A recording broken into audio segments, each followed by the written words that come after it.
welcome my colleague Barry Swartz from CONEXX, America Israel Business Connector. They've been our partners and support us for the last 4 years.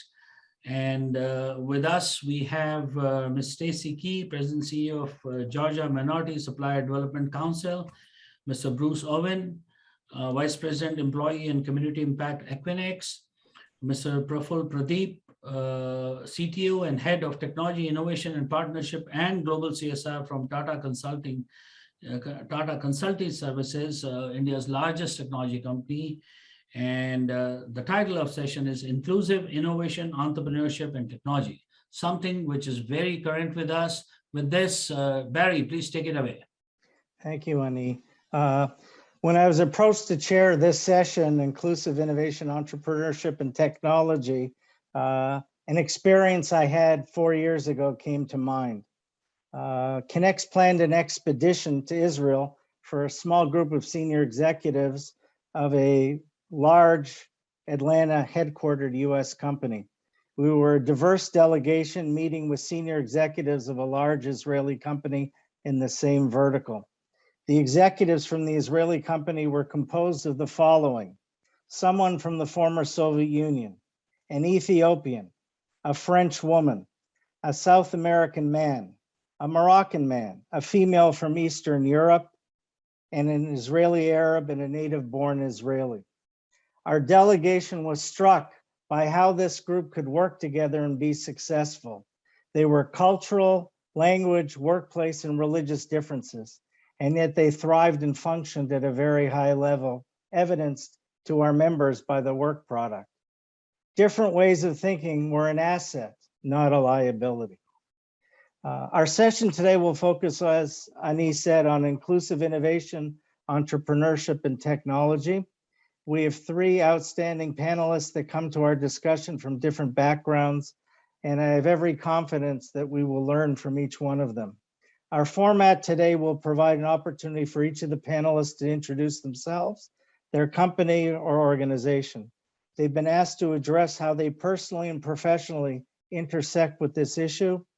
They further have been asked to define what this means to them.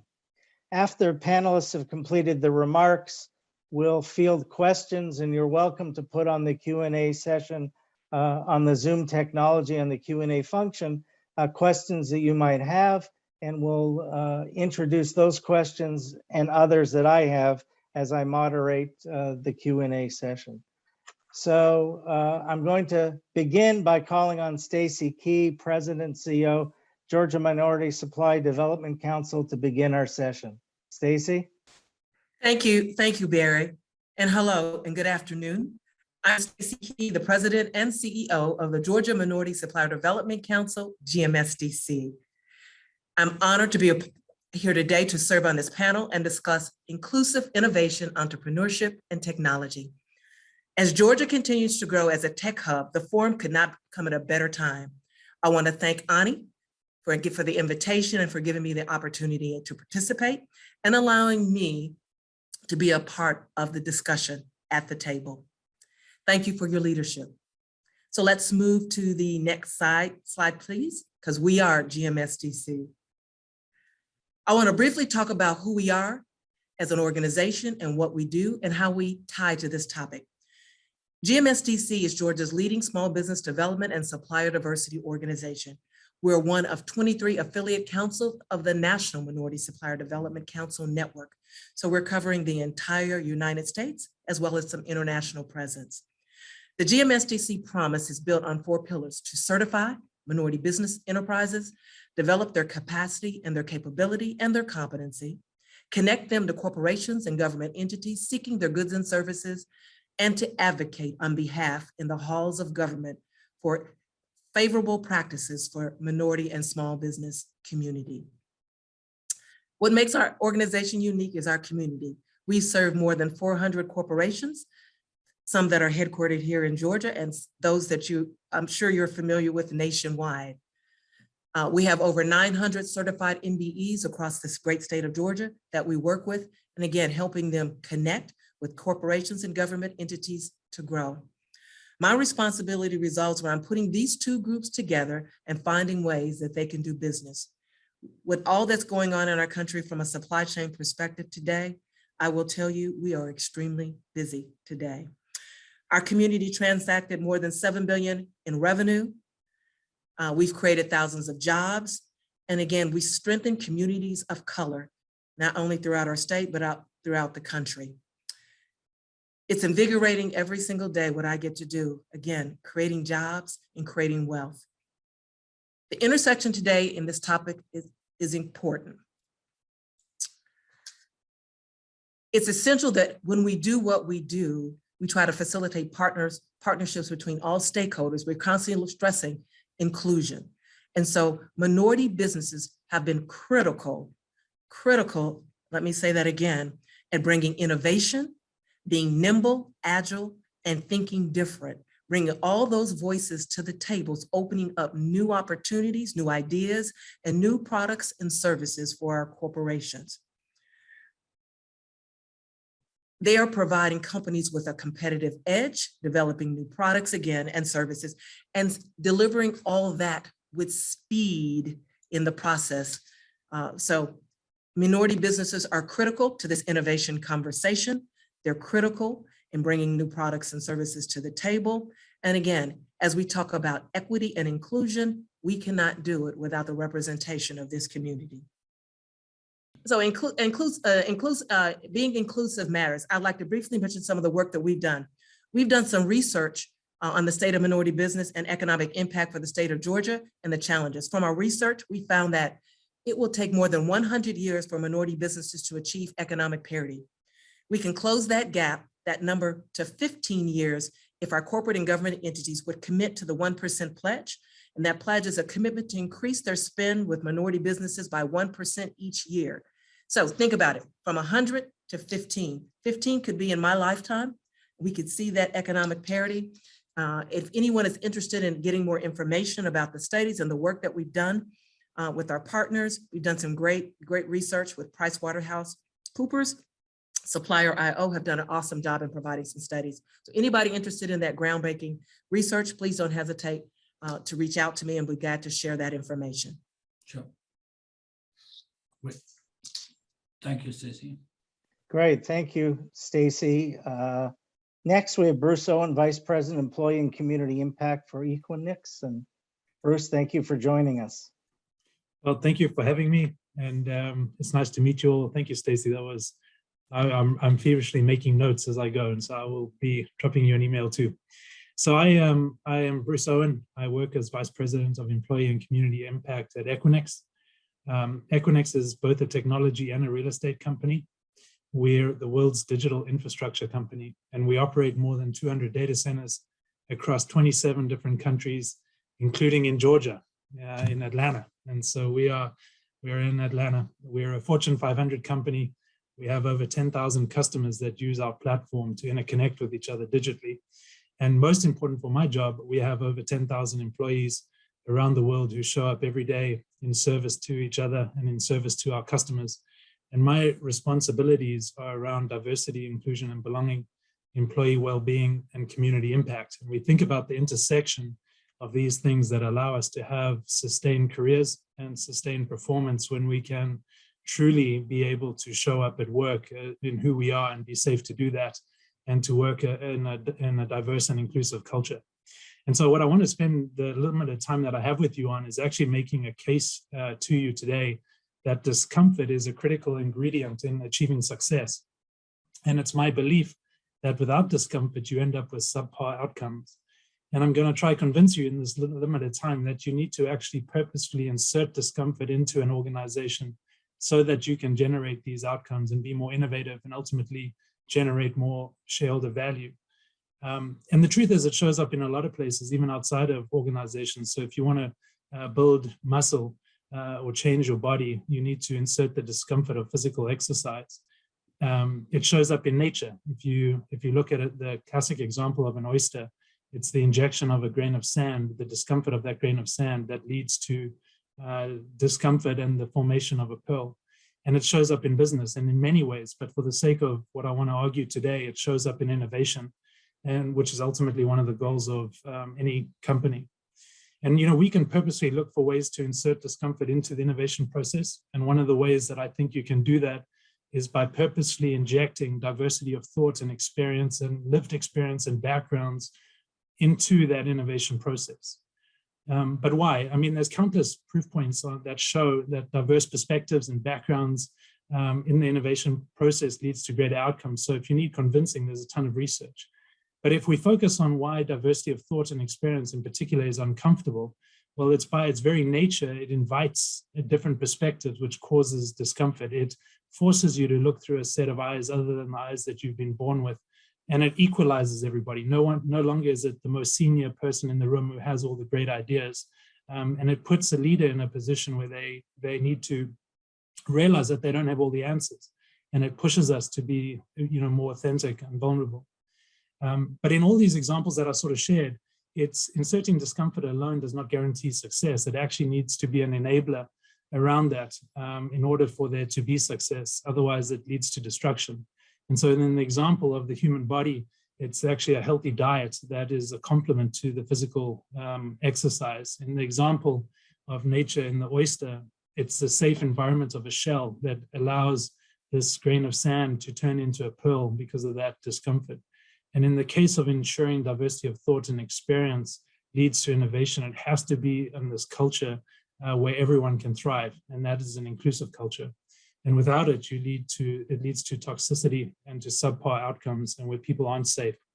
And so at Equinix, we have this vision of wanting our workforce to represent the communities we operate in, and for every employee to confidently say, I'm safe and I belong and I matter. And the truth is, we're not there yet. So I don't come from a position of saying we've arrived. We have a long way to go. But I am a firm believer that the purposeful injection of discomfort leads to greater innovation. And if it's done on this bedrock of foundation, this bedrock of trust and inclusiveness, it will yield outsized returns for any organization. So anyway, I look forward to the Q&A, but thank you for having me and giving me this platform to share some thoughts. Thank you, Bruce. And lastly, but not leastly, we're joined by Praphul, Pradeep, CTO and Head of Technology Innovation, TCS Corporate Social Responsibility. Thank you, Barry. And thank you, Bruce and Stacey. It was nice to hear your introductions and to also attach the meaning to why we are all here. I'm Praphul Pradeep. I am the CTO and Head of Technology and Innovation for a company called TCS, Tata Consultancy Services, which is a $22 billion company with a workforce of around more than 500,000 right now and across 46 countries. We are a part of a large conglomerate. What I am particularly proud of is not the spread or the breadth of our business. What I'm particularly proud of is the legacy or the ethos, which was from the Tata Group, which is our conglomerate. Can you go to the next slide, Annie? It was founded almost 153 years ago, the group called the Tata Group. If you know Jaguar, Land Rover, Tetley, T, it is from the stable of Tatas. Our ethos is the focus of today, where our founder at that time said that community is not just another stakeholder of business, but is the very purpose of its existence. To say that, so almost 66% of our profits go back to the community through different trusts. So that is the ethos that we have built on as a group, and TCS is part of it. We can go to the next slide now. Thank you. So with that, how we have derived our CSR, because I am part of the CSR community within TCS, leading the technology innovation fund. KP, I'm sorry, but I think we have an audience issue from your side. Can you please check your mics are okay? How about now? Are you able to hear me? Yeah, it's better now. Thank you. Let me see. Okay. So I don't know, was it for everyone, Bruce? Okay, perfect. So the vision, what we have derived from is to empower people and communities. I think many of us talked about how technology innovation has made great inroads. And we always feel that everyone is born with equal potential, but not with equal access and equity. That is our understanding. And from the mission point of view, we know digital has broken many barriers, but at the same time, it has opened up a lot of opportunities. So how we do empower people and communities to connect people to different opportunities that exist, which has been opened up by digital. And our focus areas are education and skilling, employment, and entrepreneurship. These are the main areas. When I say employment,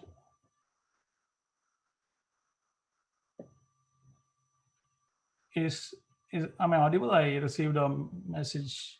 Is it okay now? Okay. Yes, yes, you're fine. Okay. So whom we serve by design from our CSR is the youth, women, and the marginalized. We feel generational improvement is possible when we go to this segment of the society, right? Particularly women. In many communities, if we empower women the right way and the marginalized, we think that we will make generational improvements so that the poverty, the barriers of poverty, the barriers of entry into a fair employment will be reduced. And we focus, that's why, on education, skilling, employment, and entrepreneurship. How we do that, the capitals we have, we call it the 4 C's. The capitals we have in abundance is the intellectual, technology, and human capital.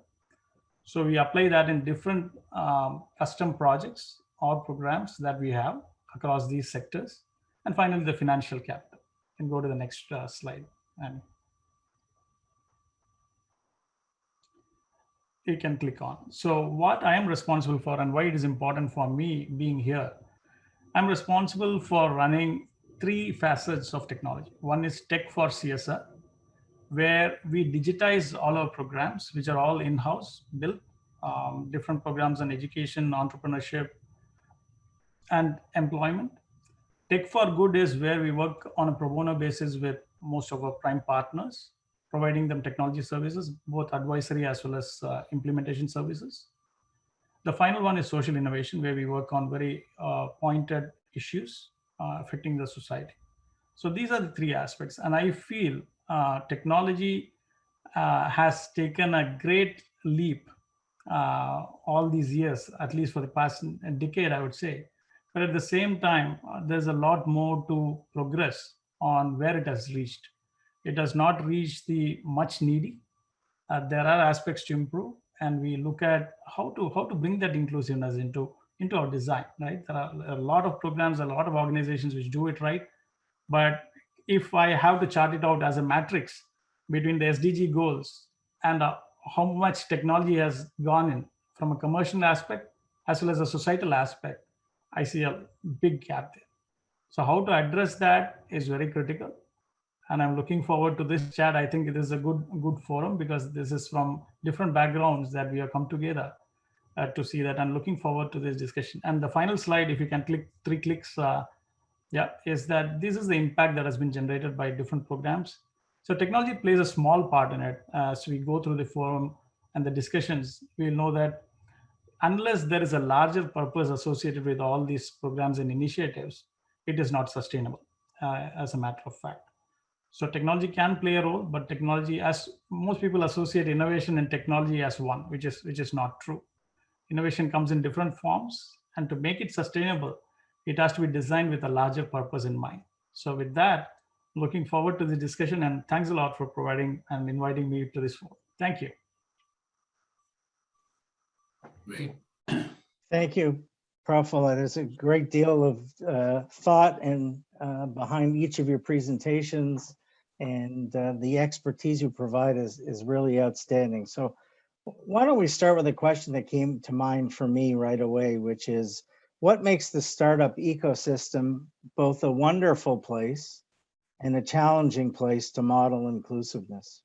And so I'll ask any of our panelists if they'd like to tackle that question. And so Barry, I'll jump in.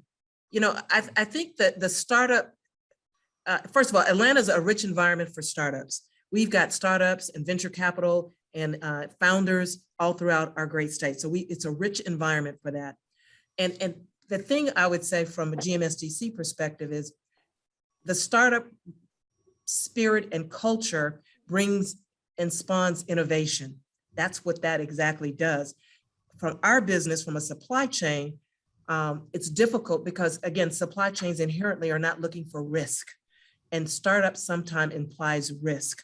And so it's a matter of capturing that entrepreneurial spirit and those products and services and minimizing the risk associated with corporate engagement for their supply chain. No supply chain, and even today more so, they're risk adverse.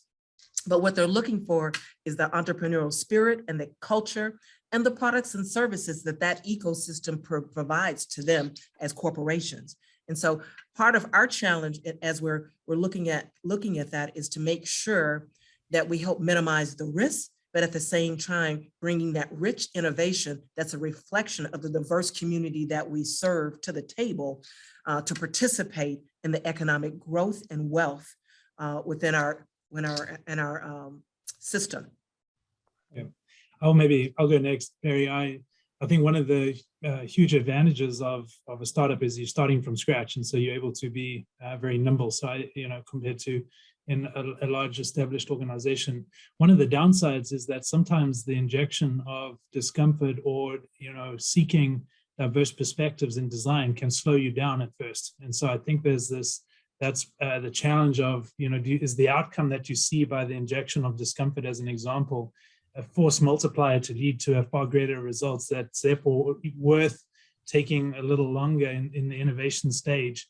And so I think that's often a barrier because of people's need to move fast. And so you have this making really decisions quickly only through one set of eyes, as opposed to bringing others into the design that says, like, how do we design some kind of product or technology that serves a wider remit. And so I think there's pros and cons on both, but maybe an encouragement to say sometimes slowing something down can yield a far greater outcome at the back end, and being really deliberate about it. I totally agree, Bruce. I think you brought a very valid point, which we have seen in action. So, but to first answer Barry's question, the word startup itself is very energizing, right? You try to solve a problem, either societal or business, and it brings together a lot of facets of, say, research, creating a startup ecosystem in itself, right? Which is including your the wireframing, the prototyping, and the accelerators you built into the system. As Stacey said, in Atlanta, there's a great ecosystem for startups. But at the same time, to your point, Bruce, I think you very, very rightly said, because startups, you want it to be a speedy process, right? You want it to be agile, you want to be nimble, you want to be address your milestones and go on with it. But there are aspects of speed versus the return on investment, be it societal impact or the business impact, that you have to cater to. One example is what I want to call about is an initiative we went through on healthcare, which was called the Digital Nerve Center. So imagine people in India, very rural population, where they go to the primary care center and they get referred to a tertiary care center, which is mostly in urban areas. So as they go to these areas or the cities where the hospitals are, it is very difficult for them to explain to a doctor because the doctor doesn't speak the native tongue. And it is very difficult for them to explain what is happening with them. And these are like, say, patients with cancer type of illness, right, which is very tough. But as we put together a process where we thought, okay, let's digitize this. In India, it's mostly pen and paper. So we want to digitize this so that when the patients reach the hospital, the doctors would have their case history well documented and ready to go, so that they don't have to explain it. So we were looking at one aspect of the solution. But what happened is when these patients came in, we found that as we interviewed them, as we worked with them, we found that there were other issues they were grappling with. It's a new place. They were having issues even in traversing the pathways of the hospital. Along with the illness that they have in their mind and playing back in their mind, they had to figure out where next, what to do. Okay, go to the X-ray room. Okay, where's the X-ray room? Where's the scan center? So these things were troubling them. So what we went and did, you said speed, right? We took a call that we'll take 2 to 4 months in analyzing the pathways and various pathways they take and the patients take and what were the issues. And what we came up with was a solution which was beyond the technology horizon. We went into the old conventional method of having a person, like a physical as well as a digital solution to it. So we trained people who spoke native tongue. So we'll match people with algorithms to say that if a person spoke this language, these are the volunteers that get attached to them. And they will be the ones being as bystanders within the hospital to lead them through these ways and making them comfortable so that they get the right care at that point. At the same time, digital was used to ensure that all these doctors got all the case material much earlier before the patient comes, and they don't have to repeat and go through the same pain again and again. So there's almost 3 million people are utilizing this platform currently in India across the board. But this exactly points to the fact of, Bruce, what you alluded to, said, is there a weight required, right? Instead of just go the speed. And I feel, yes, there needs to be a balance of both, particularly when we are trying to attack a larger SDG kind of goal with technology. But thank you. It's interesting. In my discussions with those that sponsor and run incubators, they feel that the pandemic and the introduction of the kind of technology that we're using today for this conference provides equity and allows people to participate in those processes where otherwise they might be geographically or location-based excluded from them. And it allows them to participate in a different way, especially those who live in rural areas, who don't live close to the cities, and in their own mind self-selected out from doing this because they couldn't live in Atlanta. They had other obligations, the costs involved, et cetera. So it's interesting. I know this wasn't one of the questions that I posed in our outline, but I'm curious what role mentorship plays, because I know that our organization does a great deal of mentoring to minorities, people who are members, people who are leaders in our organization. Some of our most significant successes are people who are minorities who we've helped develop their business ideas, or we've introduced to our partners and our channels. So I'm curious how that works for all of you. Barry, again, I will say mentorship is critical. GMSDC took over the state of Georgia's mentor-protege connection program over 10 years ago. And having a mentor, a coach, someone by your side to guide and direct you is invaluable. And I think there's countless studies. I don't know if it was Bruce that mentioned, but there are countless, there's data that shows the value of mentorship and its impact it has on a business and whether the business grows and or survives. And so I will say it's critical. And as we talk about innovation, clearly, technology, having a mentor that's got experience, knowledge, expertise at the table with you gives you and the company an ability to grow exponentially. It is invaluable having that mentoring and coaching as a part of your growth strategy. Yeah, I would agree.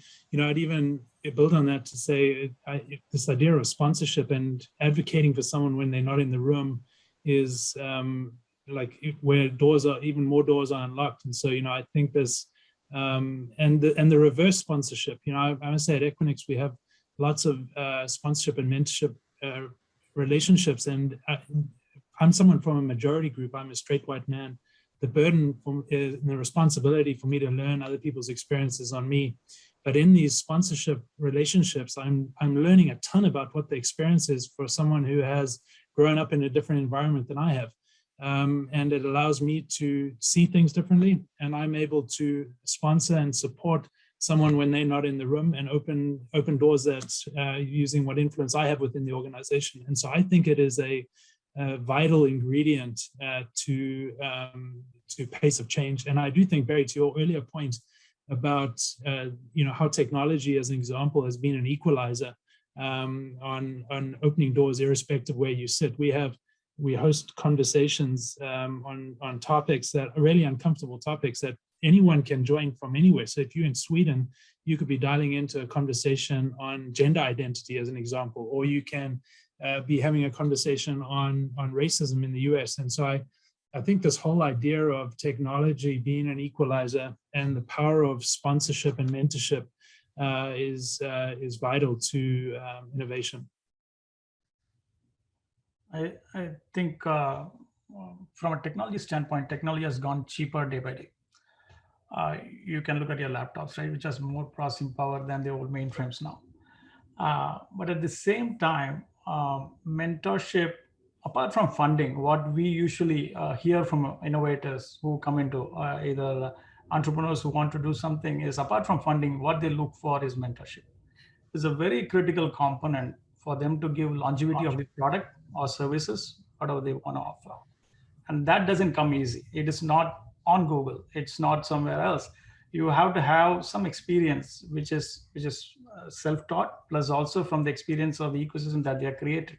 So the intellectual capital is very critical. That's why I feel it is a very critical component, and it is not an easy component that you can easily plug and play. So that's why this ecosystem of creating that ecosystem, as Stacey said, in Atlanta, there's an ecosystem because there are mentors, those are ready to contribute and to take this path along with the budding entrepreneurs, whomso they are on their ideas.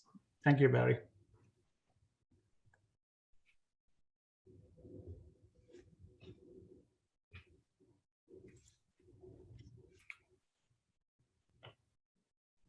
You're on mute, Barry. I'm sure it's very profound what you're saying, but you're on mute. I'm an immigrant to the technology. I'm not an immigrant. To drive inclusiveness, the metric for any innovation ecosystem will have to measure, quote, societal impact, end of quote. Would love to hear from the panel as to what some of the good measures that they might have come across that reflect well for what success looks like. For example, is it just jobs, ROI, per capita local GDP, education, economic growth, or what? It's a great question. I mean, I think KP sort of touched on some of it, which was around adoption. If you look at who's using the products, is it actually serving the communities that you want to serve? So I think that's one. And then I think on the front end of it, it is who's what does the makeup of the team look like that is designing and implementing? So it's on both the front end and the back end. So I don't think there's one measure that you can put. I think it's multifaceted.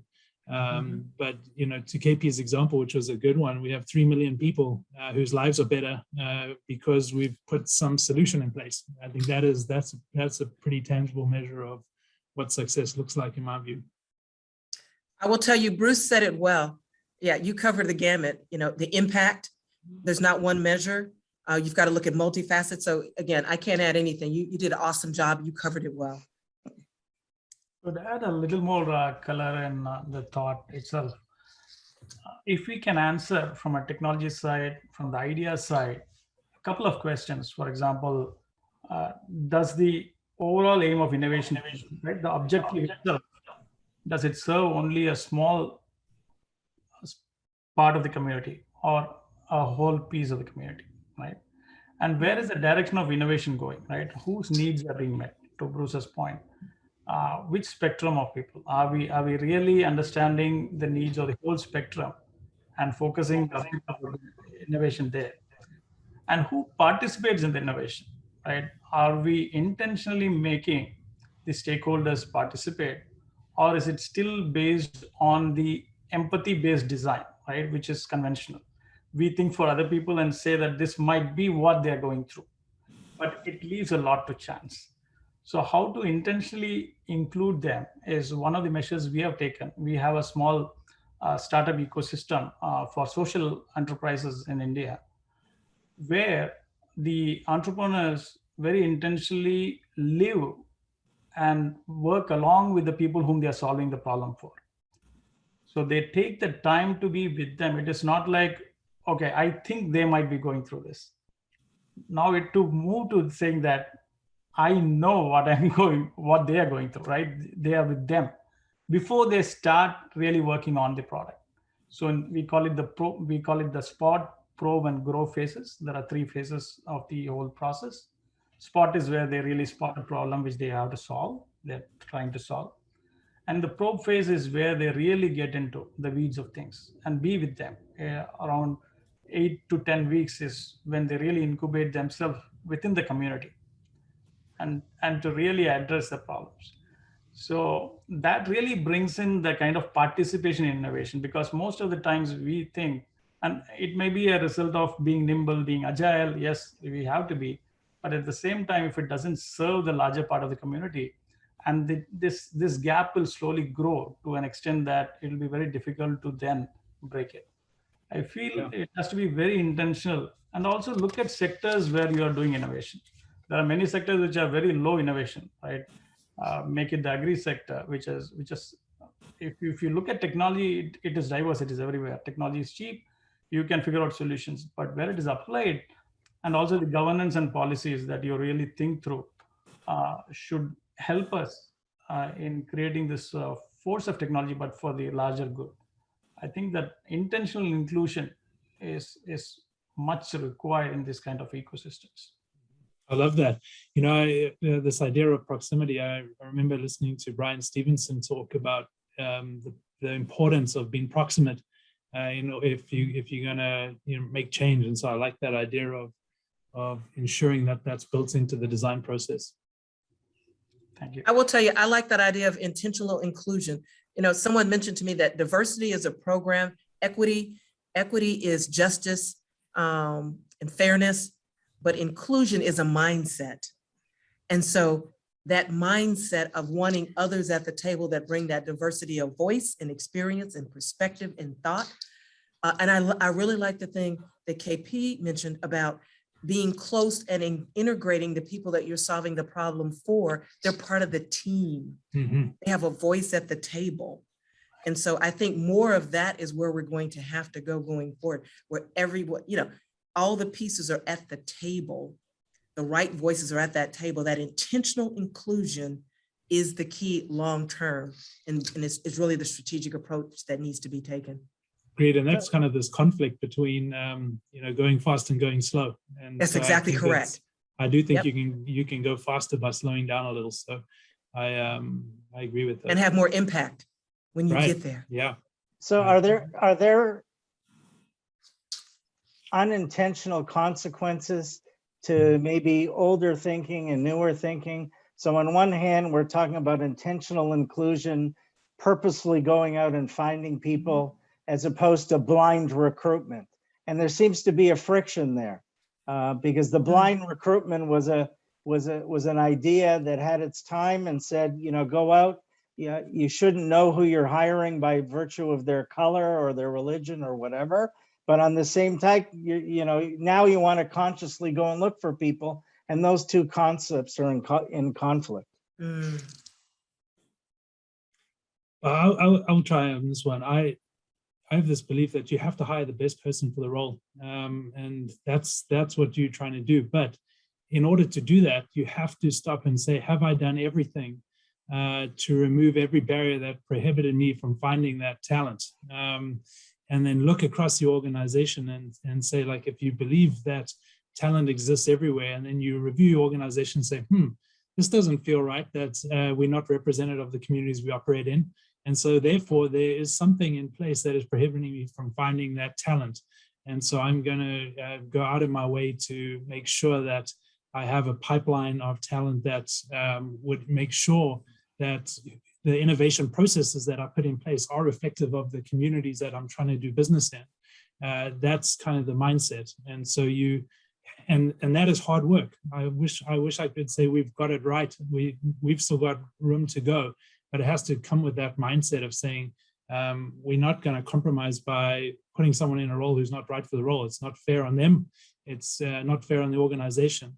But we have a belief that there is talent everywhere, and we're going to just remove every barrier that prohibits us from finding that talent.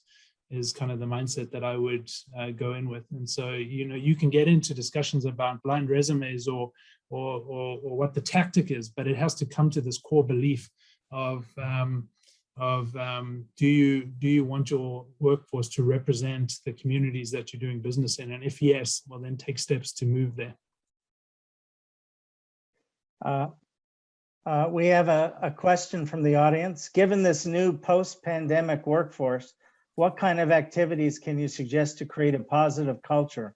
Maybe a daily meeting, preventing culture, breakdown possibly to turnovers, or some examples of do-nots in maintaining workplace culture, considering that turnover is the #1 business organizational failure. And I can tell you, it is the most challenging thing that I have to deal with. I go to a corporation and I've been dealing with somebody for 3 years, and then I reach out to them and find out they're not there anymore. And it takes days, months, years to recoup that relationship. So open it to all of you, the churning issue. Well, given that my role is around employee and community impact, I'll have a go at it. I think it's these elements that we're talking about, and I think this intersection between employee well-being, so creating space for employees to really care for people's mental, physical, emotional, and financial well-being, to create an environment where you're not the only one, where you work in an environment that is inclusive, where you can speak up without fear of ridicule or rejection, and that you can have an opinion, where you have this culture where your voice is valued, and that you can make an impact in the community in which you live. I think this is why for us, this organization that I lead around community and belonging is so vital, because employees want something different. They want to work in an environment where all of these elements are integrated into the work that they're going to come and do every day. And I think that empowering employees to live that and have that experience as a part of their working day is a critical ingredient to longevity in an organization, as opposed to feeling like I'm doing this job, I'm going to get burnt out, and then I'm waiting to get to that level to then leave and move. And so we really try to have high levels of employee engagement, because I don't have the answers. I don't. And if I thought I did, I'm wrong. I have to co-create with 10,000 employees, because I think that is the magic. Culture is actually formed by the collection of everyone that's in it together. And that's sort of the approach that we've been taking to foster an environment of inclusion and stickiness for employees to want to be around and build their careers here. Other thoughts? I think getting on such a virtual environment, one thing we have to appreciate is that it is a very thin line between work and life. We have to look at work-life harmony more than work-life balance, I think, going forward. What that means for employees, at least from my function, what I handle, we have been given open work culture, meaning I'm just running by outcomes rather than when they work, what they work on at that particular time, right? We don't want to be micromanagers anymore. We run by outcomes. And the other piece of integration and keeping that, what we are missing is yes, the tea time, the cafeteria meetings, the tap on shoulder at the desk is what we are missing, being in the office. So for that, we have come up with a couple of things. I know there was one question about, do we have meetings every day? What we do is we celebrate different heritages, different cultures every alternate Fridays. So there's a radio show which is done by a corporate. They come in, we celebrate different cultures. There was also a recipe book which was published with recipes all over the globe, and people were participating in it. They had the time, they had the freedom to express themselves through food. So multiple other channels that we try to engage. But yeah, it's tough. As Bruce said, have you nailed it? No, I don't think so. Nobody has nailed it yet. But thank you. And I would agree with both of you, KP and Bruce. We're a small organization. But one of the key things as we go forward in this very interesting new normal around the labor market is the employees are different in that they want to have value in what they're doing in terms of their roles, and then have a voice at the table. And so the listening piece of it becomes even more critical to hear the voice of what people need. They don't just want to show up and do jobs anymore. They want to have value, they want to add value, and they want to be a part of a bigger community. And so how you create that culture of a community is very key in employee engagement and keeping employees as, you know, as part of the organization. So I don't think anyone's gotten it right yet. I think there's still work to be done, working in, you know, in partnership with many stakeholders to get it right.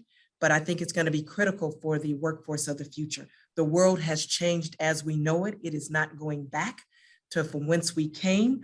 And so it will be incumbent upon the leadership in partnership with the whole organization to develop that culture that is rich and healthy and allows everyone to contribute in some way.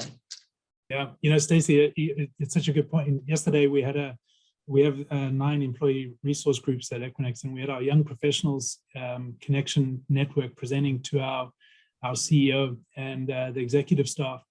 And it gave me such hope in the future to see this group of talent talk about you know, what their expectations are from an employer, but how they're going to actively participate in leading to that future. It wasn't just a set of demands. It was like, hey, let's co-create this.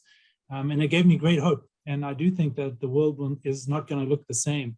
And if we're able to take that great talent that exists in all of our organization and co-create together, we're going to be in a much better spot. So it does fill me with optimism when I see that kind of talent and that confidence in this new generation.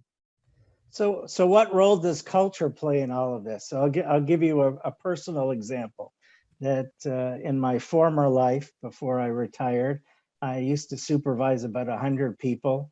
And I found that those under 25 thought they should be at the same level of responsibility, same level of pay, same level of power, same level of prestige as their parents who worked for 30 years to get to that point. So I just wonder if culture has some impacts on our ability to do some of the things that we've spoken about. I made a list before we started of all the different topics that I thought might come up in our discussion, and to the credit of all of you, they have mentoring, employee retention, decision-making, teams, data, recruitment. We haven't talked about higher education yet. I'm just wondering what you see out there. I mean, different generations have different characteristics too. So the culture must play a part in your work and how we include people in our environments. I will tell you, culture plays a big part. Whether you're dealing with which generation you're dealing with, expectations are different. And so you can't have a one size fit all, unfortunately, in this environment. The millennials, I don't know even all the generational levels, but it is different and the expectations. And so we're having to tailor to those cultures and generations to meet the needs of the individuals that are there. We're having to meet them where they are. And that's not a bad thing. That, again, you learn something through this journey. We're learning a lot, we're understanding, and there's value in this whole process. Yeah, I think so too. I think strategy comes to life through culture and action. Otherwise, strategy is just on paper, right? You can have the best strategies, but if it is not supported by the culture at an individual function, organization, or at a national level, the impact would not be felt. So I strongly feel strategy comes to life through a culture of understanding and the action that comes out of it. On this context, if you have to think through it, I feel we all have to cultivate a culture of not to leave anyone behind and to move from I have solved the problem to I have solved this problem for everyone. I feel that is a culture we have to bring into bear as individuals and as part of organizations, as part of nations. I think that is where we have to move. We have to move from I have solved the problem to I have solved this problem for everyone. I think that is what is a key takeaway for me with interacting with Stacey and Bruce and Barry. The thoughts are great. Yeah, I'm loving this conversation. I wanted to keep going for hours, but what I'd say about culture is, the way I view it is in the same way coral is a group of a whole lot of organisms together that makes this beauty when you look across it. That's culture is the makeup of just all these people together that form something really beautiful. And if you don't have a healthy and inclusive culture, then everything is going to fall apart. And so I think culture is foundational to any kind of progress. And I do think that what employees are going to want is companies to have a real purpose beyond just creating shareholder value. They want to see that an organization cares about the world, that they have a greater purpose and a greater meaning, and they want to work in that environment. And I think it is foolish for employers not to pay attention to that. And so the demands of the next generation are high and are different. And I think that's good. I think it pushes us all to do better, to think different, to innovate in a different way, and to co-create. And I do feel that if you can create an environment where everybody has a seat at the table somehow in terms of providing their input in the decision process, especially when you don't have representation at all levels of the organization, that becomes really important, that your voice matters. If you're going to invest time and energy into an organization, you want to be in a culture where your opinion is actually valued. And sometimes that's far greater than pay. So I think it's a combination of it all. But I would, without a doubt, culture is the underpinning, I think, for success. Barry, I do have a question before the end of the session. Go ahead, Dr. McIntyre, please. In your work, do you inspire yourselves from the UN SDGs, the Sustainable Development Goal, all 17 of them, or some of them? Some of them, I think we try and have a look at our for us as a data center provider and the world's digital infrastructure company, we think about what role do we play in the world and where can we have an impact, and how does that align with our purpose of enriching work, life, and planet. And so we pay a close attention to it, and we try and not take the scattergun approach to say that we can do all things. We try and say, what impact can we leave on society and on the environment that is closest aligned with our purpose, and that's where we're going to put our energy. So absolutely, but we'd be foolish to think that we could achieve it all. We can't. I'm wondering about Tata and KKP regarding some of the goals of the UN SDGs. Same lines, right? We want to focus on the efforts that we can really provide some meaning to, right? Either as an organization and also working along with a partner ecosystem. So most of it is on education, as I said, where our focus areas is on education and how to create generational improvement and eradicate poverty. So those two are our mainstays. But we also work with partner organizations like CECP to push our purpose goals, which are beyond the primary focus areas. So yes, we are also not going the full embarkment of the 17 goals, but we want to see where we can meaningfully contribute as an organization and where our efforts would be felt. So that's how we are approaching it, Doctor. Great. Now, Barry, with your permission, I would like to also ask a question to your panelists. You could, but you have to make sure that you stay within the 2-minute Yes. period that you told me. We have to end the Good luck. session. Talking about inclusive, you didn't include my chats. I was asking you to give me permission to ask a question. No, go right ahead. I saw that. This is the three panelists have really expanded very well about their views and all. But let's say all of you together have about 100 years of cumulative experience of what you're doing, 3 of you, okay? What you would say it was 25 years back and what it is today and what is it going to be future in terms of inclusiveness in the innovation and entrepreneurship, as I think KP also said in one of his remarks, that if we don't take care of now, the chasm is growing and growing very fast. The technology is coming very fast. And if folks in rural countries or counties are not catching it up, they will be never able to catch it up, right? Things are going very, very fast. So 20 years back, let's say where we were, where the corporates were, Stacey, going with your very first remark, 1% will bring that to 15-year, if not 100-year. Right. And so I think it's clear from whence we've come. I think the past GMSDC has been around for 46 years, and we've been doing this work to bring inclusion to the supply chain for 46 years. We're not there yet. Have we made progress? Yes. We can see where we are today.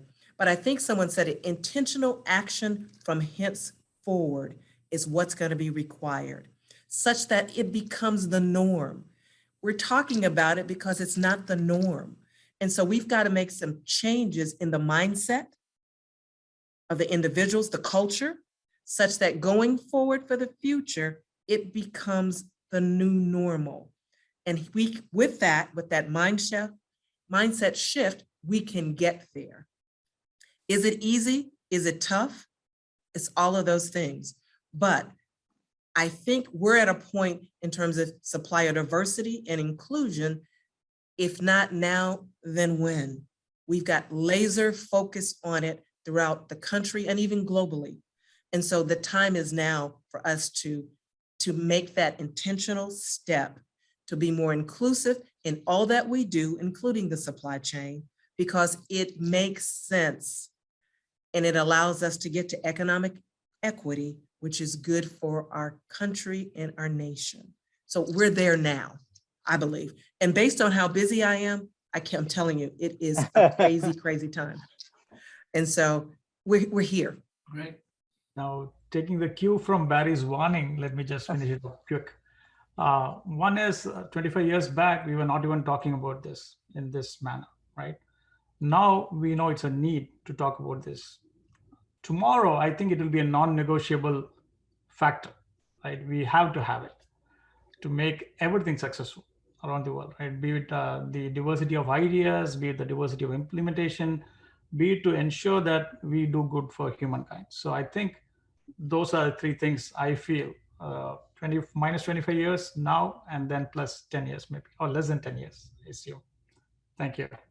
I'll keep it really simple. I'll just say amen, Stacey, and amen, KP. I agree. Wonderful. Well, thank you to Stacey, to Bruce, to Praphul, to Dr. McIntyre, to Anit for, I think, a very interesting discussion. I had lots of more provocative questions I would have asked, but it may not have been politically correct. It might be because I grew up in Canada and spent most of my formative years there. And while in some ways Canada's generations behind the United States, in other ways it's the generations ahead of the United States. And that brings a whole bunch of different kinds of issues where you have competing minority groups and a hierarchy of who's more important as a minority, and that brings its own challenges. So, but on a positive note, I think Stacey said it best.